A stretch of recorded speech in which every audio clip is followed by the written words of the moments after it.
안녕하십니까. 레벨 2 에틱을 맡은 이규민입니다. 만나서 반갑습니다.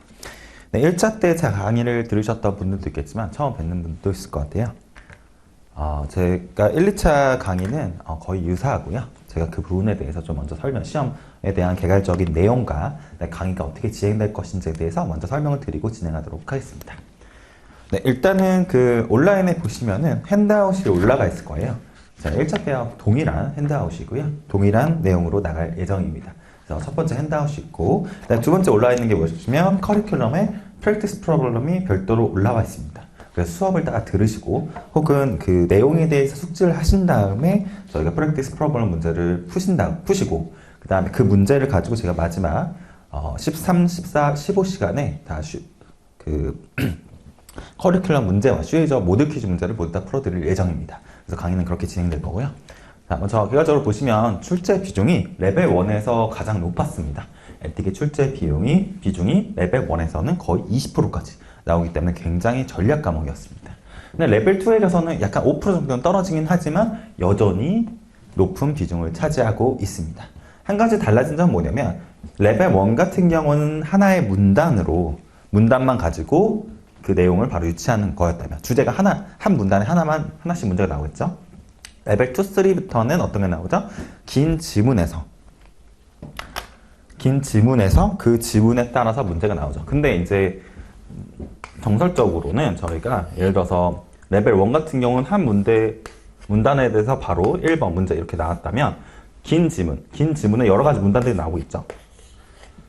2, 3 갈수록 지문이 길어질지라도 이 문단별로 계속 문제가 나오는 편을 보입니다. 그래서 지문이 길어지고 했다고 하더라도 결론적으로 내용은 바뀌지 않고 그거에 따라 그냥 문단별로 긴 지문에서 문제를 푸는 것만 바뀌어졌다.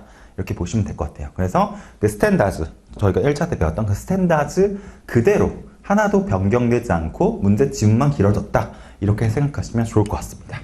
하지만 2차에서 여러분들 CFA에서도 좀 배려를 해주신 것 같아요. 2차에 보시면 할 게 너무 많잖아요. 특히 밸류에이션에 대부분의 모든 것들을 하기 때문에 레벨 2에서 할 것들이 굉장히 많으시고 또 문제를 푸시는데 굉장히 시간이 많이 걸리실 거예요.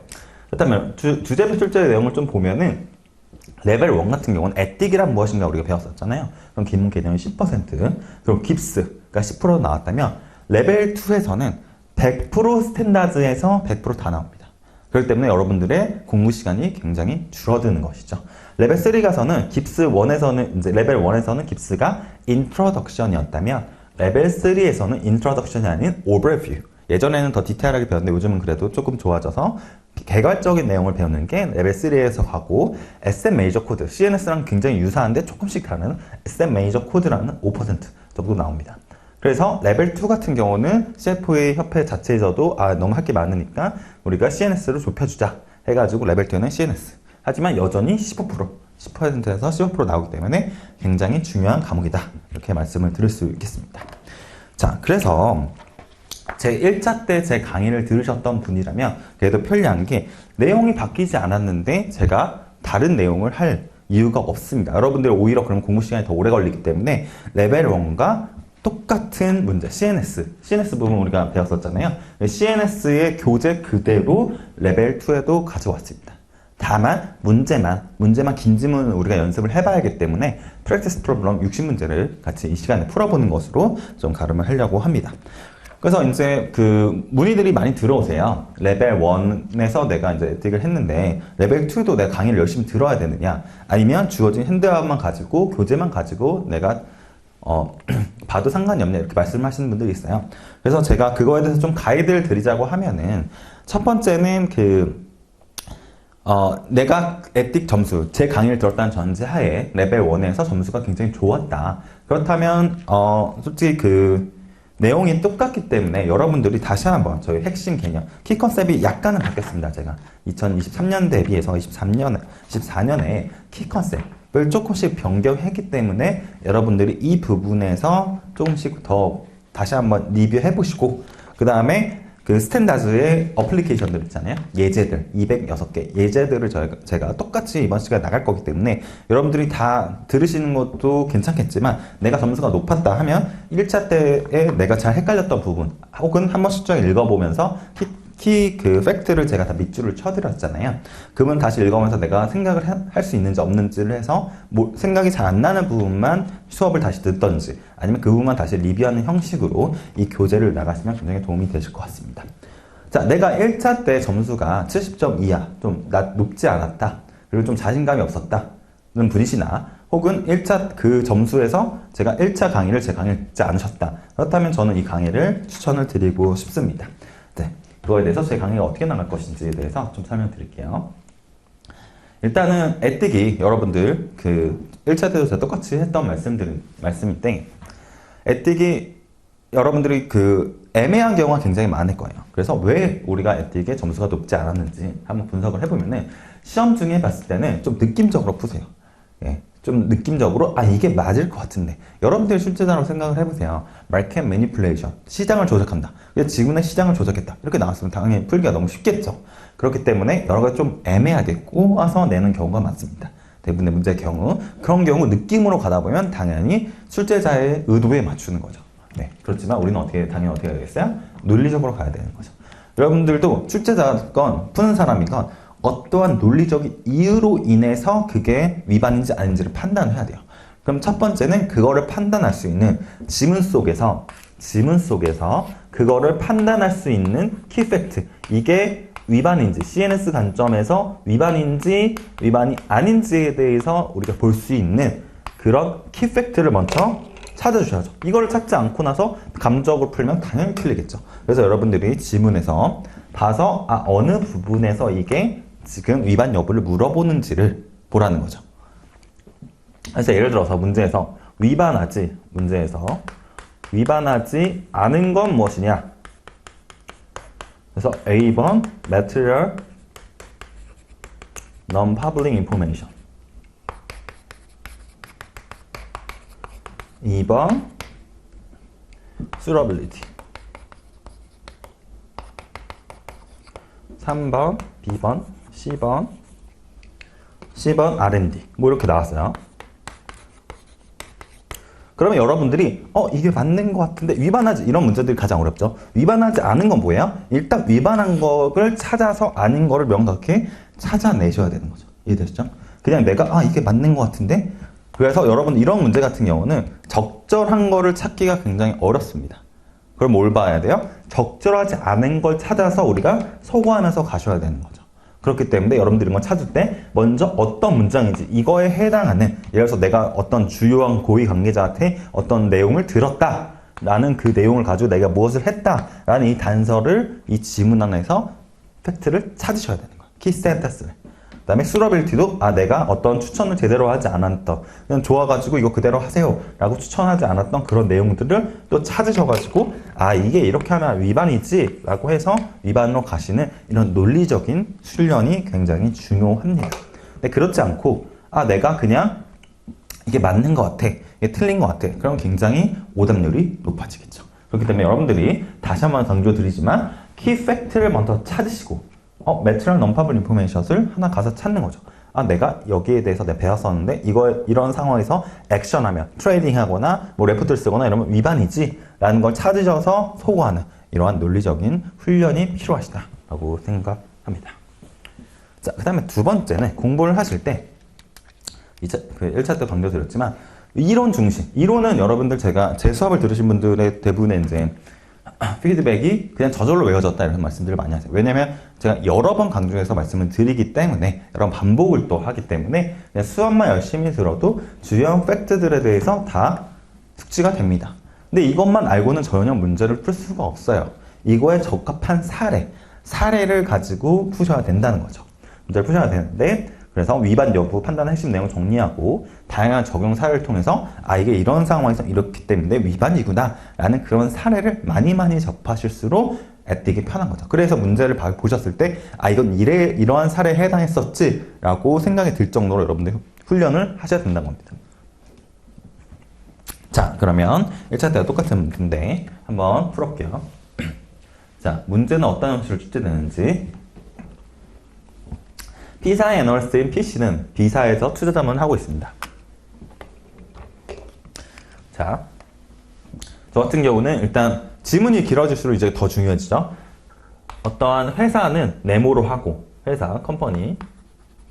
그 다음에 사람은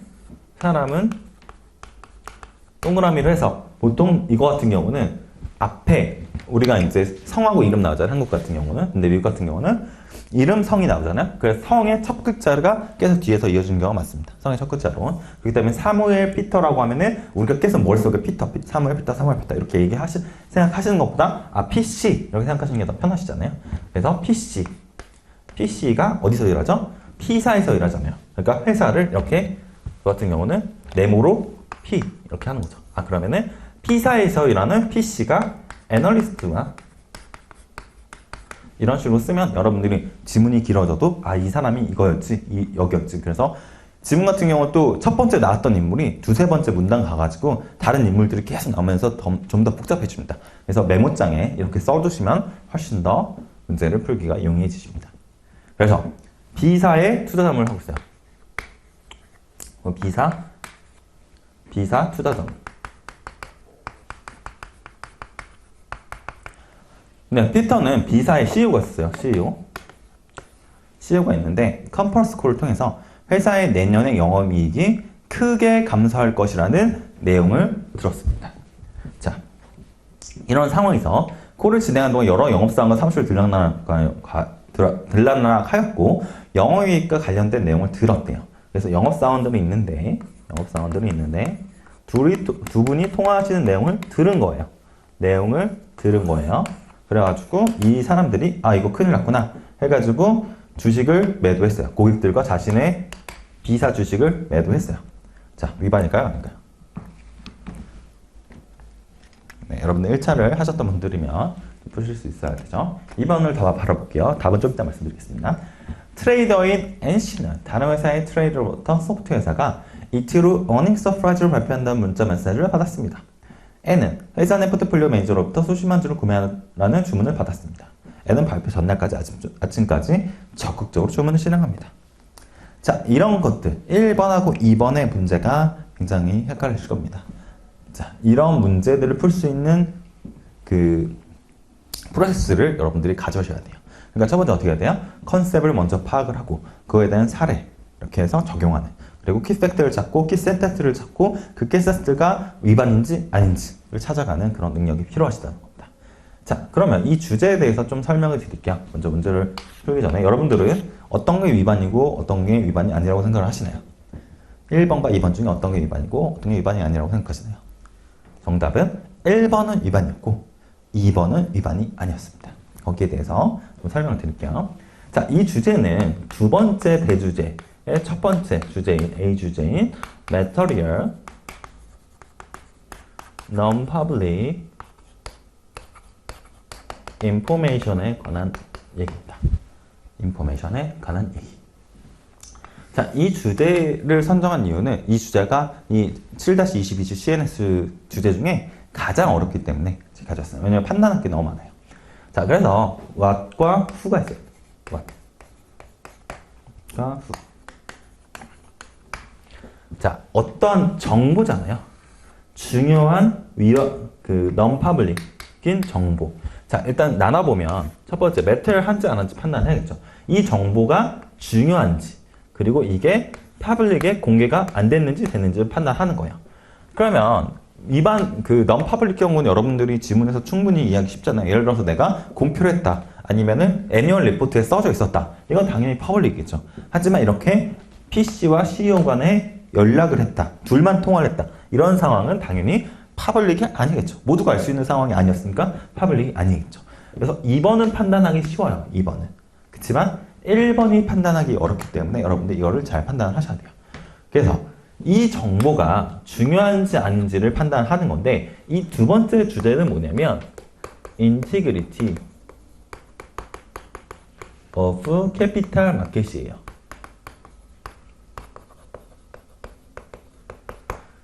어떠한 캐피탈, 자본시장의 완전성에 대해서 얘기하는 얘기예요. 주제예요. 그러니까 자본시장에 대한 얘기인 거죠.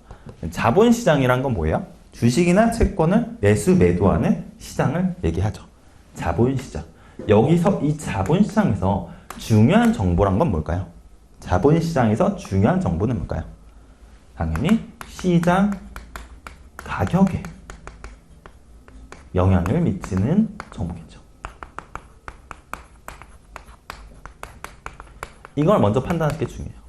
자, 예를 들어가지고 1번 같은 주제, 아까 보시면 1번 같은 보시면 영업이익 감소한대요. 예를 들어서 영업이익이 OP 마진이 감소한다.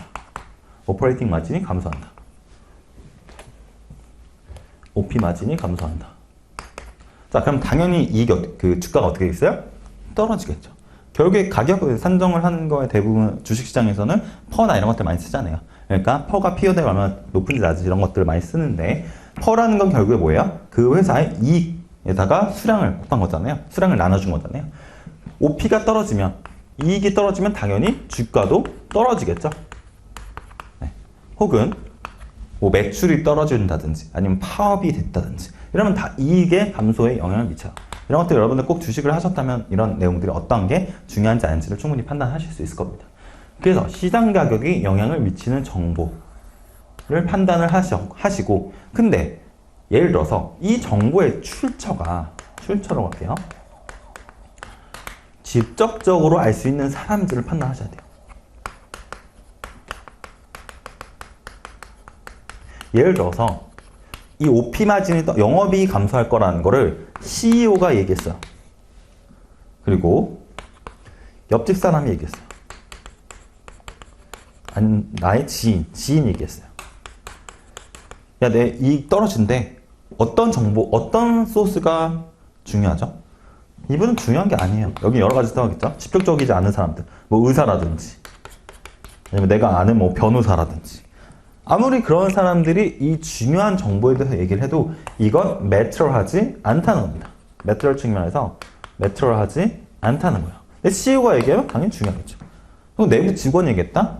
내부의 뭐 재무팀 사람이 얘기했다? 그럼 중요성이 높아지는 겁니다.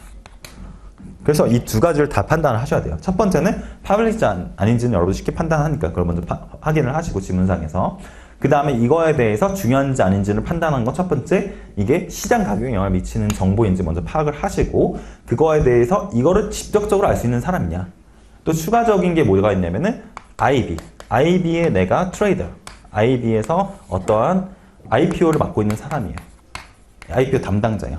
그럼 이거에 대해서 내용을 정확하게 알 수 있잖아요.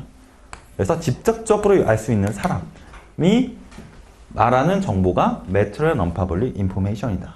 근데 이 인포메이션만 가지고 위반이 아니라 이걸 가지고 액션을 해야 위반입니다. 자, 이렇게까지 문제가 안 나오는데 보통 이제 이 상황에서 액션을 취하죠. 근데 액션을 취하지 않으면 위반이 아니에요. 예를 들어서 내가 이 정보를 가지고 있다. 이 정보를 가지고 있는 것만으로는 위반이 아닙니다. 그걸 가지고 어떠한 내가 트레이딩을 한다든지 혹은 뭐 추천을 한다든지 혹은 뭐 레포트를 쓴다든지 레포트를 발행한다든지 이러한 정보를 기반으로 한다든지 이런 것들은 위반이라는 거죠. 자, 굉장히 어렵죠. Material Non-Public Information.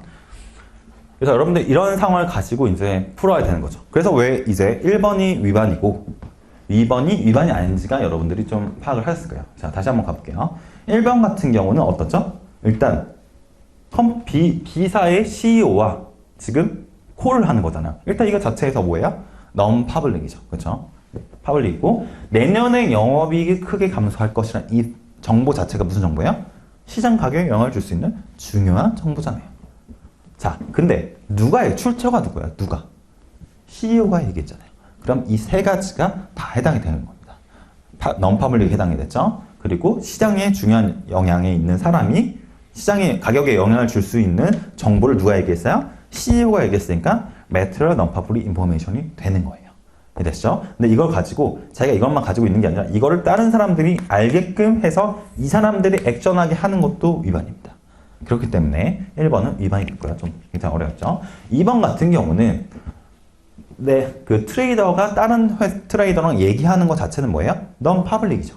그렇지만 어닝 서프라이즈 발표한다는 거 이것도 당연히 시장 가격에 영향을 줄 수 있는 정보예요. 하지만 그 소스가 누구죠? 누가 얘기했죠? 이걸 직접적으로 알 수 있는 사람이에요. 트레이더는 이 정보를 직접적으로 알 수 있는 사람이 아닙니다. 내가 아무리 여기서 들어왔다고 하더라도 제가 뭐라고 강조드렸죠? 직접적으로 이 정보를 직접적으로 알 수 있는 사람이 얘기한 정보만이 내추럴하다라고 설명을 드렸기 때문에 출처 자체가 내추럴이 아니기 때문에 이 정보를 가지고 내가 어떤 액션을 해도 위반이 아닌 것이죠. 네, 그래서 1번 이 예제 문제가 굉장히 어려웠기 때문에 제가 한번 설명을 드렸고, 이것처럼 제가 다시 한번 말씀드리지만 이 윤리를 잘 하기 위해서는, 에틱을 잘 하기 위해서는 어떻게 해야 된다고요? 첫 번째, 컨셉을 이해를 하시고, 그 다음에 그 컨셉을 맞춰서, 그 기본 개념을 맞춰서 지문에서 중요한 정보, 이거에 대해서 내가 판단할 수 있는 중요한 키 센텐스를 찾으시고, 그리고 그게 위반인지 아닌지를 찾아가는 훈련을 계속해서 한다면, 그러니까 윤리가 에틱에서 좋은 점수를 맞을 수 있다. 이렇게 좀 말씀을 드리겠습니다. 자, 그래서 우리가 앞서도 설명드렸듯이 랩 2 같은 경우는 CNS만 나옵니다. 그래서 1차 때 배웠던 CNS가 그대로 나오고요. 문제만 조금씩 뭐 달라졌지 내용은 완전하게 유사합니다. 똑같습니다. 네, 그래서 여러분들 1차에 자신 있었다 그렇다면은 굳이 강의를 듣지 않으셔도 충분히 커버 가능하시다. 그런 설명을 드릴게요. 자, 그리고 이제 그 전략에 대해서 여러 가지 뭐 전략도 있겠지만, 이 전략이 뭐 맞으시는 분들도 있고 안 맞으시는 분들도 있는데, 제가 저의 전략을 한번 좀 설명을 드릴게요. 저 같으면 이렇게 공부를 하겠다. 첫 번째는 강의를 1회독 하시고, 그 다음에 슈에이저 한번 읽어보세요. 뭐 이렇게 많지도 않습니다. 슈에이저 보시면은 몇 페이지 되지 않기 때문에. 그리고 강의 노트를 여러분들이 제가 거의 다 핸드아웃을 통해서 강의를 진행하기 때문에 여러분이 꼭 핸드아웃 강의 진행된 만큼만 다시 한번 읽어보시고, 그 다음에 이제 문제를 풀어야 됩니다. 자, 문제가 총 우리 앞에 놓여진 1번에서 3번, 무조건 해야 되는 1번에서 3번 문제가 약 한 347문제 정도 됩니다. 제가 여기 앞서 먼저 좀 설명을 드리면, 제가 공부를 했을 때는 제가 이제 가장 베이직, 이거는 무조건 풀어야 된다. 가장 무조건 풀어야 되는 이 문제, 다른 과목도 마찬가지죠. 여기를 풀지 않고 가는 거는 시험 안 보러 가는 게 낫다라고 할 정도로 풀어야 되시는 게 슈이저의 모듈 퀴즈. 윤리는 다르지만 이그젬플들이 있어요. 윤리는 이그젬플들을 굳이 다 읽으실 필요는 없어요. 어차피 제가 다른 걸 다 커버하기 때문에. 하지만 다른 과목 같은 경우는 슈이저의 모듈 퀴즈와 이그젬플은 무조건 다 마치고 가신다라고 하셔야죠. 그 다음에 커리큘럼에 이그젬플이 있는데 그것도 너무 많아요. 이그젬플은 너무 디테일하고. 근데 맨 뒤에 보시면 과목마다 프랙티스 프로블럼이 있어요.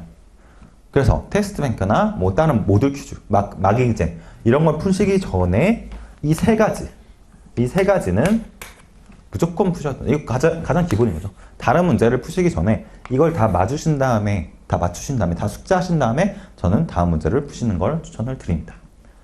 네, 그래서 윤리도 마찬가지로 이게 이그젬플들이 있습니다. 커리큘럼 이그젬플이 일단 또 한 가지 말씀드리면, 이게 2014년에 CNS 교재가 나왔어요. 프랙티스 핸드북이라고 CF 협회에서 내놨는데 그게 2014년 이후로 바뀌지 않고 있습니다. 그러니까 한마디로 예제까지 똑같아요. 10년 동안. 예제까지 똑같습니다. 이제 11년 됐죠. 14년도에 개정돼서 한 번도 바뀌지 않은 프랙티스 핸드북을 1, 2, 3차에 그대로 그 예제 그대로 다 실어놨습니다. 네. 커리큘럼 이그젬플이자 프랙티스 핸드북 이그젬플이죠.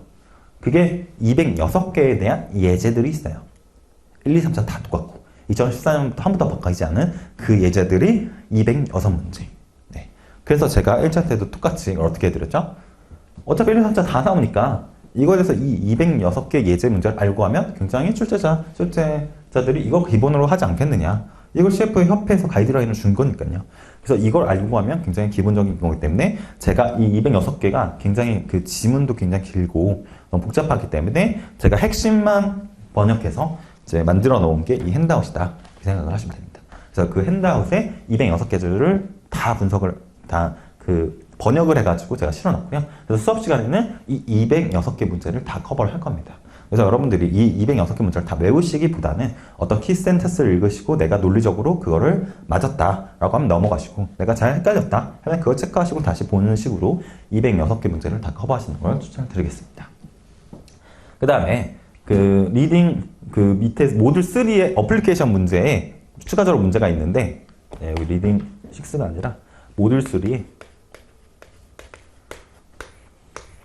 모듈 3의 문제들이, 예제들이 또 있어요. 이건 너무 좀 어렵고 그래가지고 이거는 강의 시간에 커버를 안 해드리고 여러분들 시간 남으면 하시면 좋을 것 같고, 그 다음에 슈에저 모듈 퀴즈는 43문제가 있는데 이거는 다 수업 시간에 제가 설명드릴 예정이고, 커리큘럼 프랙티스 프로그램도 진도가 다 나간 다음에 13강의 이후에 다 풀어드릴 예정입니다. 그리고 추가적으로 여러분들이 문제가 그렇게 긴 지문이 많지 않기 때문에 추가적으로 여러분들 테스트뱅크라든지 이런 것들을 풀어보시는 게 좋을 것 같아요. 네. 그 다음에 이거 가지고 문제를 한 번 더, 틀린 문제만 가지고 다시 한번 보시고, 그다음에 이걸 반복하셔서 하신다면 충분히 좋은 점수를 2차에서도 받을 수 있다고 생각을 합니다. 네.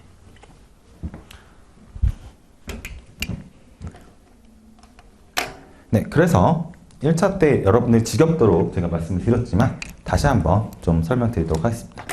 자, 2차 때는 더 명쾌하다고 그랬죠? CNS 7-22만 하면은 다 문제가 커버가 되기 때문에 여러분들이 이것만 잘 외우시면 돼요.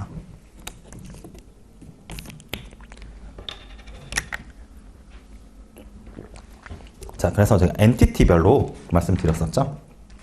자, 핸드아웃 페이지는 4페이지인데 한 번 또 다시 해보도록 하겠습니다. 자, 우리는 MC야, MC, 그쵸? 멤버 앤 캔디데이트. 7번째 주제 나왔죠? 멤버들은 어떤 사람들이에요? 멤버들은 시험을 다 통과하고 워크스퍼스를 다 채운 다음에 그 연도에 회비를 내고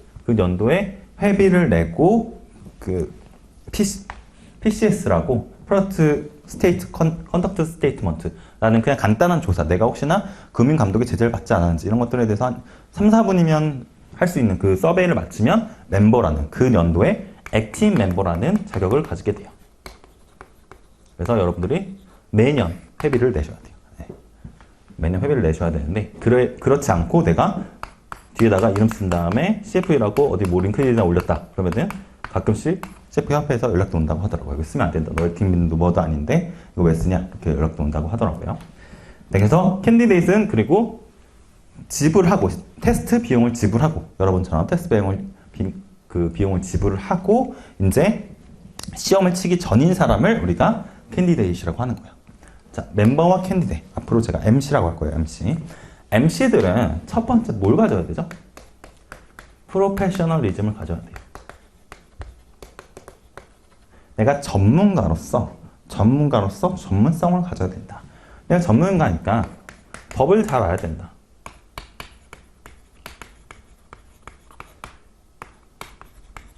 법을 잘 알아야 된다. 어떤 규정이라든지 혹은 진짜 법적인 그런 이슈라든지 이런 것들에 대해서 잘 알아야 된다. 첫 번째 문제였죠. 그 다음에 IU. 독립적이고 객관적으로 판단을 해야 된다. 독립적이고 객관적으로 판단을 해야 된다. 자, 이거에 대해서 좀 설명을 드리면 왜 이런 내용이 나왔을까요? 여러분들이 다양한 상황에서 내가 갑인 관계가 있을 수 있고요. 갑과 을의 관계가 있을 수 있고 혹은 어떤 거를 평가하는 사람일 수도 있어요. 어떤 대상을 평가하는 MC가 이런 입장, 반대에 있을 수도 있고요. 그렇다면 여러분들이 예를 들어서 내가 어떤 브로커를 써야 돼요. 내가 포트폴리오 매니저인데 내가 어떤 매수 매도를 하기 위해 브로커를 써야 돼요. 그러면 내가 브로커를 선택을 하면은 그 브로커가 을이 되고 내가 갑이 되잖아요. 그런데 내가 다양한 브로커 중에 이 브로커가 베스트인지 판단을 하는 거를 객관적이고 독립적으로 해야 되는 거죠. 그렇죠? 이런 상황에서 나온다는 거예요. 혹은 내가 애널리스트예요. 애널리스트인데 갑자기 어떤 대상이 있는데 그 대상이 뭔가 좋은 베네핏을 줄 수도 있고 혹은 위에서 나가 프레셔를 받아가지고 IB 부서에서 야, 너 평가 잘해? 이렇게 올 수도 있죠. 그렇죠? 이런 상황에서 내가 어떻게 해야 돼요? 결국 펀더멘탈 기반으로 독립적이고 객관적으로 해야겠죠. 그러니까 여러분들 이러한 상황이 모든 것들이 다 왔을 때 결국 답은 뭐예요? 객관적이고 이런 것들 다 무시하고 각과 을의 관계, 내가 어떤 평가 대상의 관계, 대상과 나의 관계 또는 어떤 프레셔 이런 것들이 모든 것들이 왔을 때 나는 어떻게 해야 돼요? 다 무시하고 어떻게 해야 돼요? 독립적이고 객관적으로 평가를 해야 되는 거예요. 그럼 문제가 어떻게 나오겠어요? 이런 상황들을 주겠죠. 내가 각과 을인 상황 혹은 평가자이나 대상자인 상황 이런 상황을 주고 내가 어떤 베네핏을 줬다, 받았다는 것 자체가 문제가 될 수도 있고요. 그리고 이런 것들을 했을 때 뭔가 이 사람들이 뭘 나한테 좋게 해서 뭔가 베네핏을 줬다. 그렇죠? 이런 상황이 IO를 훼손하는 상황이죠.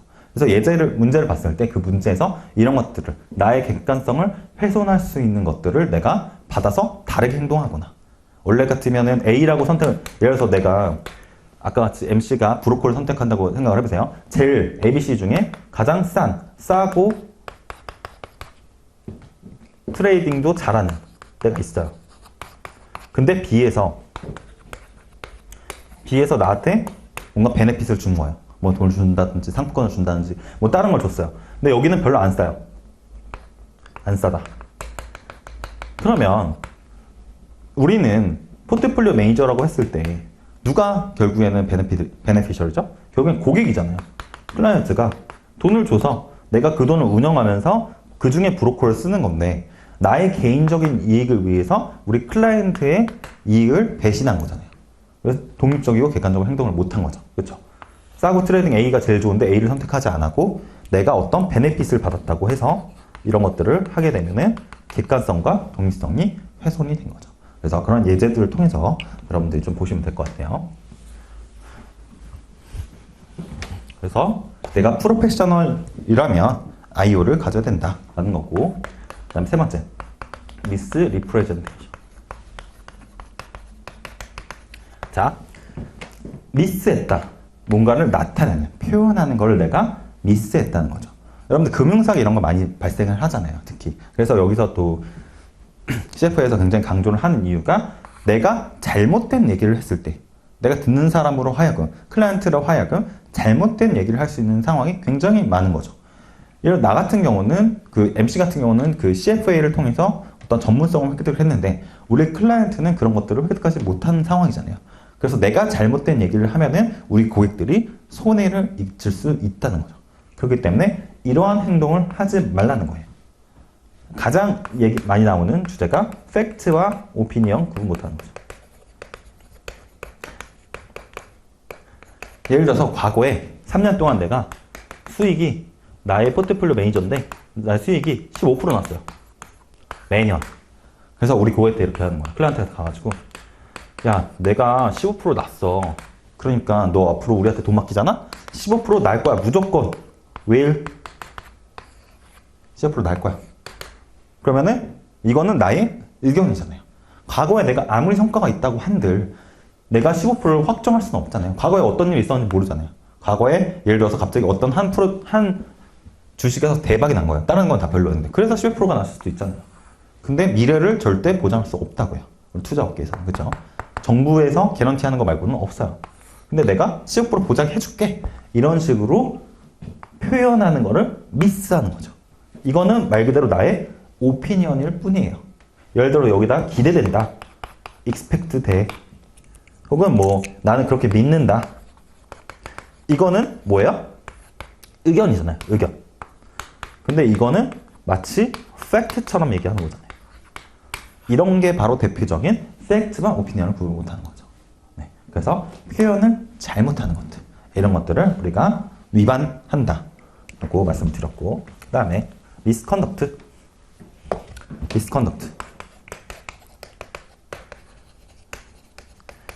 그 밑에는 이제 한글로 번역된 게 있는데 불성실한 행위 금지야. 불성실한 행위. 그러니까 프로페셔널한 행동 이외에도 내가 저는 한마디로 뭐라고 표현했죠? 1차 때 리스펙 받지 못할 행동을 하면은 위반이다. 꼭 내가 위반을 했어요. 법적인 위반을 했다고 해서 무조건 미스컨덕트는 아니에요. 왜 그렇죠? 내가 개인적인 신념으로 어떤 위반을 당했다. 내가 환경구호단체로서 불법 점거를 하다가 위반을 당했다. 그런 거는 리스펙 받지 못할 행동은 아니잖아요. 그렇죠? 판단의 영역인 거죠. 그렇기 때문에 그런 예외를 제외하고 우리가 만약에 만취돼가지고 일하다가 다른 고성방가를 했어요. 그런 것 자체가 다 뭐예요? 리스펙 받지 못한 행동인 거죠. 그런 건 다 불성실한 행위예요. 그래서 MC는 이러한 네 가지의 프로페셔널, 전문성을 보유하고 있어야 된다는 게 첫 번째 윤리 강령이에요. 이해되시죠? 그 다음에 두 번째, integrity of capital.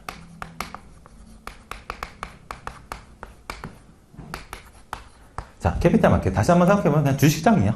주식이나 채권을 자유자재로 거래하는 그러한 시장을 자본시장이라고 해요. 자본시장. 그렇죠? 근데 자본시장에서 A라는 사람이 있고 B라는 사람이 있어요.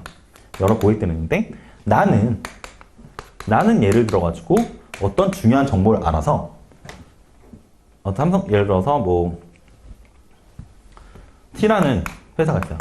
T스탁이 있는데 지금 이게 100달러에 왔다 갔다 하고 있어요. 시가가 100달러예요. 근데 난 중요한 정보를 들었어요. 아, 이게 앞으로 대박으로 떨어질 것 같아. 근데 난 이거 보유를 많이 하고 있어요. 그래가지고 이게 앞으로 문제가 생겼대요. 파산할 것 같아. 그래서 나는 이 정보를 미리 들은 거예요. 그래서 나는 100달러에 팔았어요. 셀. 100달러에. 매도 평단이 100달러인 거예요. 근데 또 이 사람이 또 지분이 많았어. 그래가지고 이 사람이 파니까 막 내려오기 시작했어요. 그래서 막 70달러가 됐어요. 다음날 되니까. 근데 이 정보가 다음날 오픈이 됐어요. 아, 우리 T스탁은 이제 T회사는 파산할 거예요. 이렇게 된 거죠. 그럼 다른 사람들은 어떻게 되죠? 다른 사람들은 100달러에 못 팔고 얼마에 팔고 있어요? 70달러에 팔 수 있는 거죠. 그러면 이게 바로 이 자본시장이 평등하다고 볼 수 있을까요? 누구에게나 공평한 기회가 줬다고 볼 수 있을까요? 그래서 이게 완전하냐를 얘기하는 게 인티그리티 오브 캐피탈 마켓이에요. 어느 누구나 참여해도 다 똑같이 우리가 대우받고 똑같은 상황에서 같은 정보, 같은 상황에서 우리가 매수 매도할 수 있느냐 이런 것들을 만들어주는 게 인티그리티인 거죠. 인티그리티. 그래서 내가 이런 식으로 누구는 유리하고 누구는 이 정보를 알지 못해서 불리한 이런 상황이 오면 어떻게 되겠죠? 인티그리티가 훼손되는 거예요. 훼손. 그러면 결국엔 어떻게 했어? 사람들이 아, 여기 이 자본시장은 믿을 게 못해. 그러면서 돈이 유입이 안 될 수도 있겠죠. 그럼 적절하게 자원 배분이 안 될 수도 있고. 이런 식으로 계속 악순환이 반복되는 거예요. 그래서 전반적인 우리의 궁극적인 사회적 이익을 위해서 우리는 이러한 자본시장의 인티그리티를 가져가야 된다라는 게 두 번째 주제인 거예요. 그래서 인티그리티 오브 캐피탈 마켓이 두 번째 주제인데, 그래서 그 첫 번째 제가 방금 설명드렸던 material non-public information을 가지고 있어서 혼자서 매수 매도 액션하면 안 된다. 그리고 B는 쉽죠? market manipulation. 시장 조작하는 거.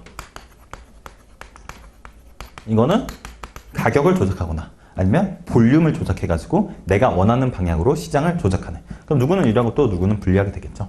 그래서 이런 A, B 같은 행위를 하지 않는 게, 그리고 이런 행위를 하면은 위반이라는 것을 나타내는 게 우리 두 번째 주제였어요.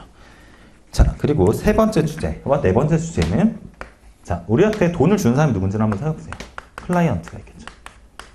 그 다음에 클라이언트의 돈을 받아서 우리의 인플로이어가 돈을 받아서 또 나한테 임금을 주잖아요. 그죠? 그렇기 때문에 돈을 주는 사람들 우리 뭐라고 하냐? 듀티를 가져고요. 듀티. duties to client. 돈을 주신 클라이언트한테 최선을 다해야 된다. 그 다음에 우리 직원 입장에서 돈을 주는 인플로이한테 최선을 다해야 된다. 그러면 둘 다 첫 번째 주제가 나오는 게 로열티인 거예요. 로열티. 로열티를 가져야 된다. 돈 주시니까. 그리고 클라이언트는 왠지 많을 것 같죠? 고객을 위한 거니까 5가지가 있고, 인플로이에 대한 건 3가지가 있어요. 그래서 클라이언트한테 내가 듀티를 가진 건데, 자, 클라이언트 간에, 자, 첫 번째는 내가 클라이언트한테 최선을 다했느냐. 아까 같은 상황. 내가 브로커를 쓰는 데 있어서 나한테 뭔가 뭐 줬어요. 예를 들어 상품권은 몇백만 원 준 거예요. 그래서 다른 좋은 브로커가 있는데 그 브로커를 쓴 거죠. 그러면 결국에는 누구의 이익을 훼손한 거예요? 클라이언트의 이익을 훼손한 거잖아요. 그래서 결국에는 이러한 그 주제가 곧 듀티스 클라이언트기도 한 거예요. 왜냐? 클라이언트한테 베스트냐? 이걸 항상 해야 된다는 거죠. 우리 클라이언트한테 내가 베스트 액션을 했느냐? 이게 중요한 게 첫 번째 주제인 거예요. 이해되셨죠? 다시 한번. 클라이언트에 내가 어떻게 해야 된다고요? 베스트 했는지 여부. 베스트 하지 않았으면 위반인 거예요. 네, 이해되셨죠? 그 다음에 B번 같은 경우는 고객 간에, 고객이 여러 명 있잖아요. 그럼 예를 들어서 개인 고객과 개인이냐, 기관이냐, 일반이냐, VIP냐. 이거에 따라서 더 회사 입장에서 이 분들을 좀 더 유리하게 할 수 있겠죠. 그렇지만 어떤 서비스를 제공하는데 유리하게 할 수 있겠지만, 어떤 내가 예를 들어서 레포트를 발행을 해요. 삼성전자의 셀 레포트를 발행하려고 해요. 내 골드만삭스예요. 근데 골드만삭스가 삼성전자 셀 레포트 되면 어떻게 되겠죠? 그 다음날 바로 주가가 하락하는 경우가 굉장히 많잖아요. 그래서 이러한 정보들은 우리 고객들 모두가 다 같이 알아야 되는 정보예요. 그쵸? 누구한테만 유리하면 또 아까 같은 캐피탈 마켓의 인테그리티처럼 또 훼손될 수가 있잖아요. 누구는 유리하게 누구는 불리하게 할 수 있잖아요. 그래서 상황에 따라서 우리 고객 간에 페어하게 딜링해야 된다 라는 주제가 B 주제예요. 알겠죠? 고객 간에 페어하게 딜링해야 된다. 그리고 CDE는 다 같이 내가 MC로서 클라이언트한테 어떻게 행동해야 되냐. 첫 번째는 suitability. 어떠한 우리가 고객한테 어떤 추천을 해요. 우리 앞에 5번째도 나오겠지만 RAA. 그러니까 추천하고 분석하고 액션하는 이런 행동들을 할 때 있어가지고 내가 그냥 대충 하는 거야. 아 이거 좋은 것 같아. 야, 이거 대박인 것 같아. 이거 무조건 해. 이렇게 하는 게 아니라 각각의 고객의 리스크, 리턴, 컨스트레이션을 파악을 해서 내가 RAA 해야 된다는 게 suitability고 그 다음에 D 같은 경우는 performance presentation.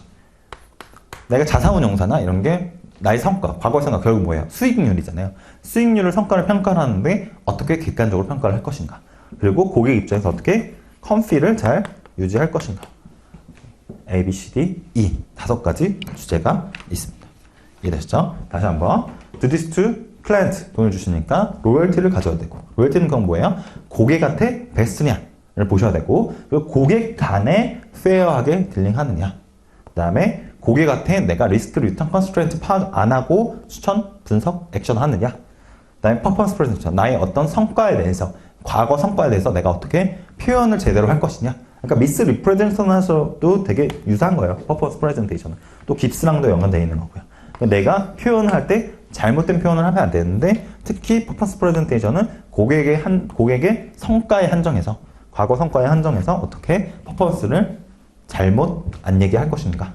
컴퍼니 유지는 고객의 동의 없이 나가는 어떤 정보도 다 컴퍼니 유지 못한 거다. 인플로이 첫 번째 로열티 유지하는 건데 로열티는 결국에 뭐예요? 내가 돈을 이 이슈가 될 만한 게 뭐겠어요? 우리 금융시장에서는 많이 이제 이직 같은 거 많이 하잖아요. 그래서 퇴사 전후가 굉장히 중요하겠죠. 퇴사했을 때는 당연히 우리 현 인플로이어의 최선을 다해야겠죠. 그렇죠? 그 다음에 퇴사 후에 리소스 유출하는 거. 동의 안 받으면 무조건 다 위반이고, 그렇죠? 그 다음에 고객 유치. 고객 유치, 내가 지금 퇴사 안 했는데 고객 유치 하면 되겠어요, 안 되겠어요? 당연히 안 되죠. 퇴사하고 나서는 어떻게 해야 돼요? 파블릭한 정보로만 우리가 접근해야 되고요. 그렇죠? 이런 거 다 배웠었죠? 또 나중에 또 설명드릴게요. 그 다음에 두 번째 주제는 뭐예요? 두 번째 주제는 여러분들 이제 세컨잡이나 뭐 이런 것들 생각하시면 돼요. 내가 추가적으로 어디셔널한 패키지. 그러니까 결국엔 뭐야? 경제적 보상. 내가 추가적으로 어디셔널 컴pen세이션 어레인지먼트인데 내가 한마디로 이거예요. 내가 원래는 계약상 어떻게 했어요? 연봉 계약 하잖아요. 연봉 계약.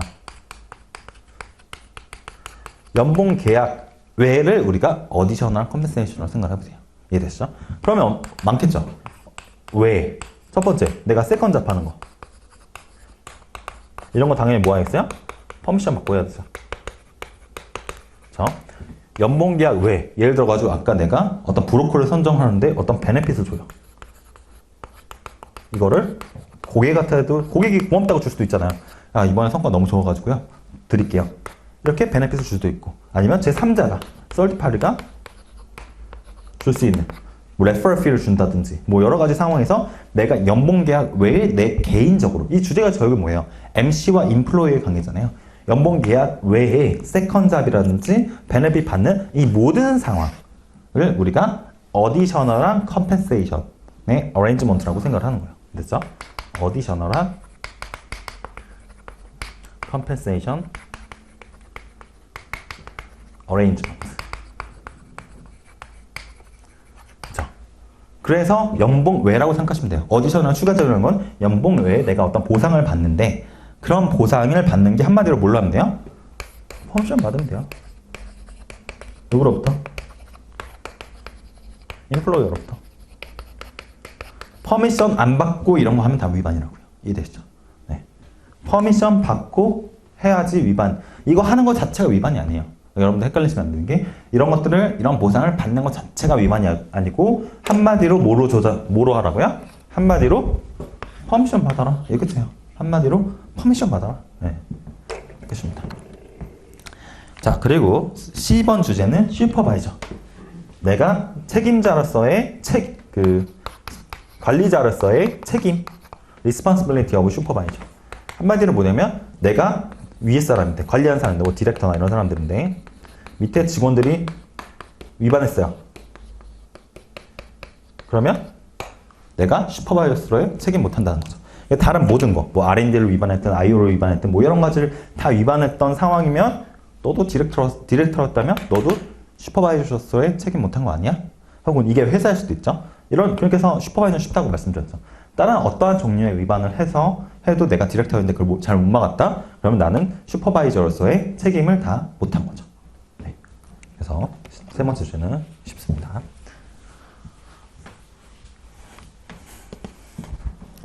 이렇게 보시고 그 다음에 여기까지 다 보셨죠? 그 다음에 프로페셔널 MC한테 또 RAA 할 때 어떻게 할 것이냐. 네, 이거는 조금 쉬었다가 다음 시간에 이어서 하도록 하겠습니다.